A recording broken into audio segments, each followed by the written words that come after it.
satu ayat.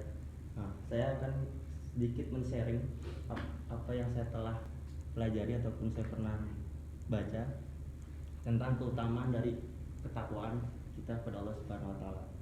Kalau ketakwaan itu, kalau saya pernah baca, ketakwaan itu adalah menjauhi larang-larangannya dari Allah, mematuhi peraturan dari Allah, sehingga kita ikhlas dan niat menjalankan semua apa yang dilarang maupun disuruh sama Allah Subhanahu wa taala.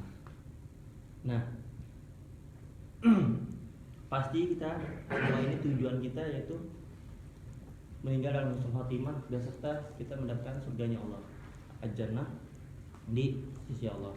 Nah, sebelum kita memasuki puncak tersebut, pasti kita harus kita harus memiliki sebuah amalan-amalan yang nanti ketika ditimbang lebih besar daripada dosa kita. Nah, kalau misalnya kita tidak mengamalkan amalan-amalan tersebut, pasti kita bisa masuk neraka. Nah, dari sisi itu kita harus memiliki ketakwaan kita dulu, kita bertakwa kepada Allah Subhanahu wa taala supaya kita timbangan kita nanti di akhir hayat nanti lebih banyak daripada dosa-dosa kita. Nah, orang-orang takwa itu bukan orang Islam.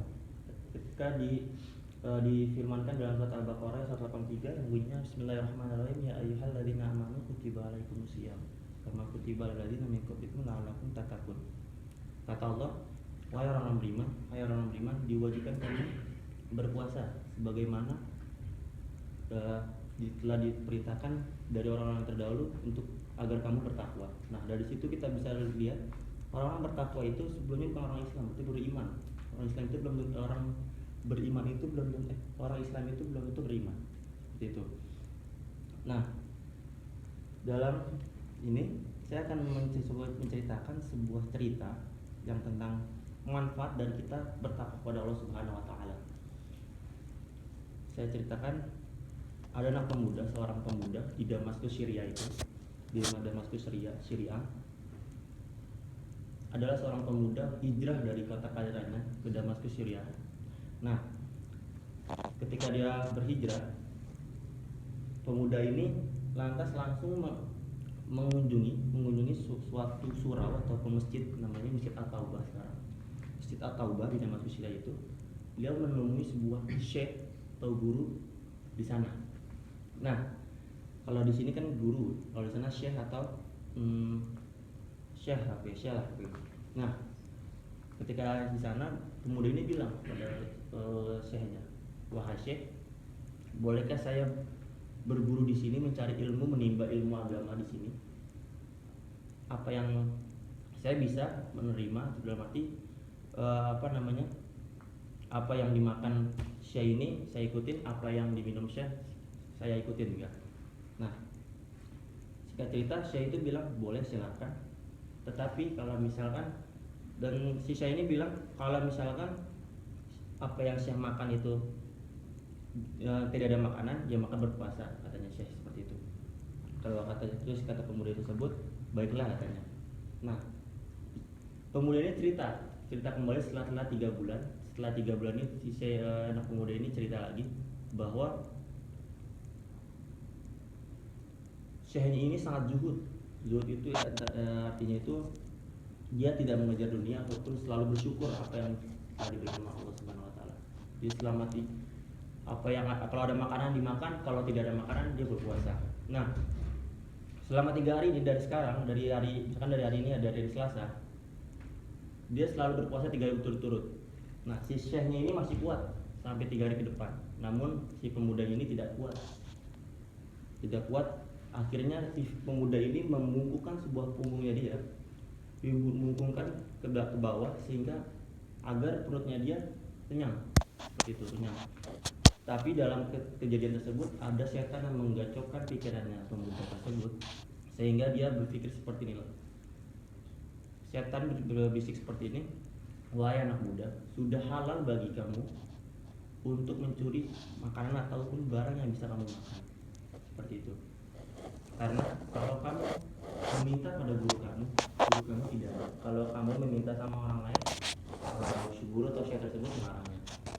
Akhirnya karena terbesit pikiran itu pada saat itu setan berhasil menggacokkan, akhirnya dia dia ingin mencuri sebuah makanan di samping surau waktu itu. Nah akhirnya dia memanjat suatu dinding. Kalau dinding zaman dahulu itu bukan dinding tembok, tapi dinding itu dia dinding itu tanah liat ataupun batang kurma ditebang di atasnya dan bawahnya yang akarnya juga dipotong, ditanyakan satu-satu, dijajarkan jadi satu sebagai kuat. Nah itu dinding itu di zaman dulu. Terus dia memanjat satu rumah yang pertama. Ketika dia melihat dinding yang pertama, si pemuda ini melihat tiga perempuan yang tidak menutup auratnya ataupun kepalanya tidak ditutup pakai hijabnya, sedang menenun kulit domba. Namun di pikirannya dia haram untuk melihat mahram yang bukan mahramnya, dan juga tujuannya itu bukan untuk melihat si wanita tersebut, tapi tujuannya dia itu untuk mencari makanan. Akhirnya dia menaiki dinding yang kedua. Akhirnya dia tidak melihat siapapun, namun ada aroma bau dari makanan yang ada di rumah itu. Akhirnya dia turun untuk memanjat dinding kedua, dia turun ke rumah nomor 2 itu. Akhirnya dia jalan masuk dapur, ada sebuah panci dan di bawah kayu bakar yang sudah dibakar. Terus dia buka panci tersebut, dia melihat dua buah terong yang sudah matang. Akhirnya karena sudah lapar, saking lapar 3 hari dia berpuasa, dia ambillah sebuah terong itu, langsung dikunyah secepatnya. Nah karena saking cepatnya ngunyah, dia ingin cepat-cepat untuk menelannya, tapi muncullah sebuah ketakwaan pemuda ini, ketakutan ataupun kepatuhan pada Allah Subhanahu wa taala. Dia bilang, subhanallah, dalam perbuatan ini setan bisa menggagalkan pikiran saya dan membuat 3 dosa sekaligus. Yang pertama, saya masuk ke rumah orang tanpa izin, itu dosa yang pertama. Yang kedua, mencuri makanan yang bukan milik saya sendiri. Yang ketiga, saya telah memakan makanan yang haram yang bukan punya saya sendiri. Nauzubillahi min dzalik. Nah, terus akhirnya pemuda ini berkata lagi dalam dirinya sendiri, tidak mungkin Allah Subhanahu wa taala berarti saya tidak akan mati kelaparan demi meninggalkan sesuatu yang haram. Dan ketika itu telah disabdakan oleh Muhammad SAW, man taraka sabdila abdullah khairun min. Siapa yang meninggalkan sesuatu karena Allah akan menggantikannya lebih baik darinya. Terus akhirnya dia tutup lagi panci tersebut. Akhirnya dia balik lagi ke pengajian itu, di pengajian yang surau ataupun masjid itu. Setelah masih ada sedang pengajian, akhirnya dia duduk di belakang sebuah saf paling belakang. Dan adalah singkat cerita, ada seorang wanita cadar dari luar masuk ke surau tersebut dan memasuki ataupun mengunjungi syekh dari muridnya ini. Pemuda ini tidak tahu apa yang dibicarakan oleh syekh dan wanita cadar itu. Syekh itu hanya mengangguk-anggukkan dan akhirnya memanggilkan pemuda ini. Wahai muridku, kesinilah, katanya. Pemuda itu lantas datang ke syekh tersebut. Akhirnya dia bertanya, syekh tersebut tanya ke pemuda itu, apakah kamu sudah menikah? Lantas pemuda ini bilang belum. Terus tanya lagi kedua, apakah kamu mau menikah? Si muridnya ini tidak menjawab. Yang ketiga, apakah kamu mau menikah? Tidak. Yang terakhir ditanya lagi, apakah kamu mau menikah? Dia tidak menjawab. Terus pemuda ini berkata seperti ini, ketika saya berhijrah dari kota kelahiran saya ke kota Damaskus ini, saya telah bergabung dari apa yang telah diberikan dari syekh ini.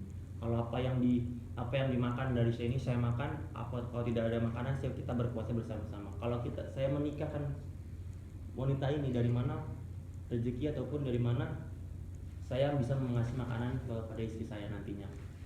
Terus si syekh ini bilang, ini ada wanita, dia setelah usai melaksanakan masa iddah dari perceraian suaminya telah meninggal 4 bulan 10 hari tepatnya.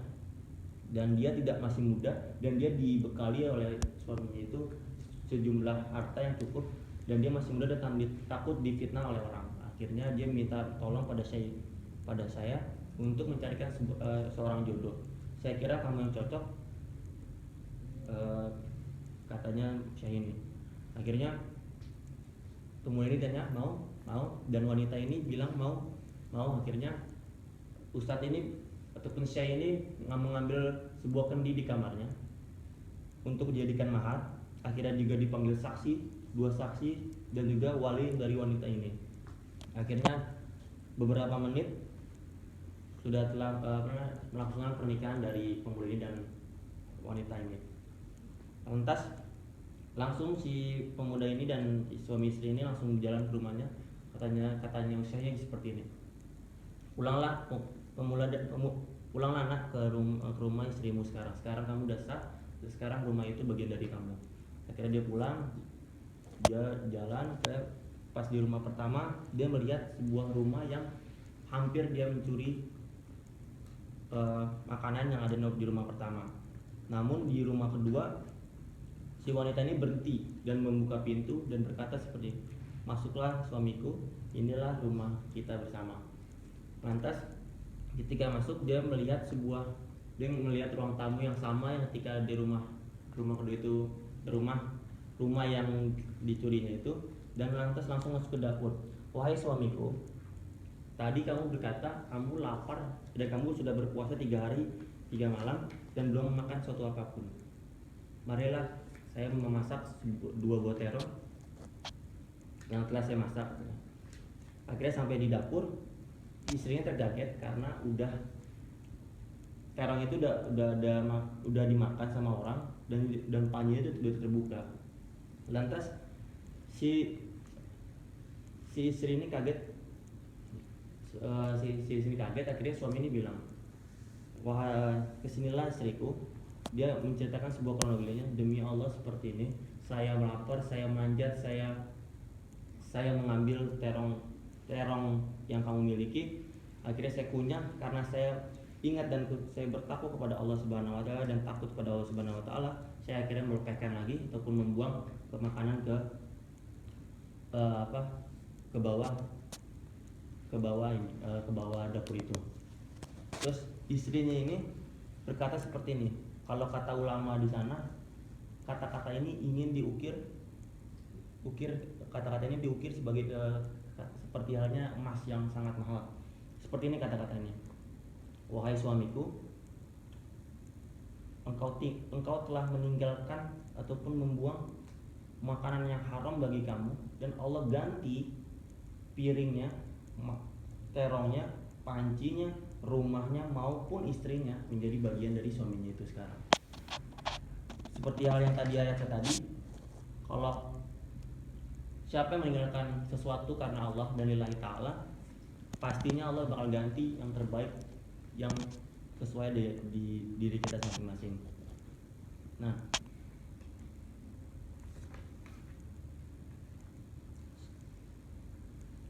selain itu saya gak bisa menceritakan Allah Subhanahu wa taala telah menyebutkan janjinya dalam Al-Qur'an tentang ketakwaan kita, tentang kita harus bertakwa kepada Allah Subhanahu wa taala. Yang pertama, Allah akan memberi jalan keluar dari kesulitan yang kita alami, dan kita akan diberi rezeki dari arah yang tidak disangka-sangka.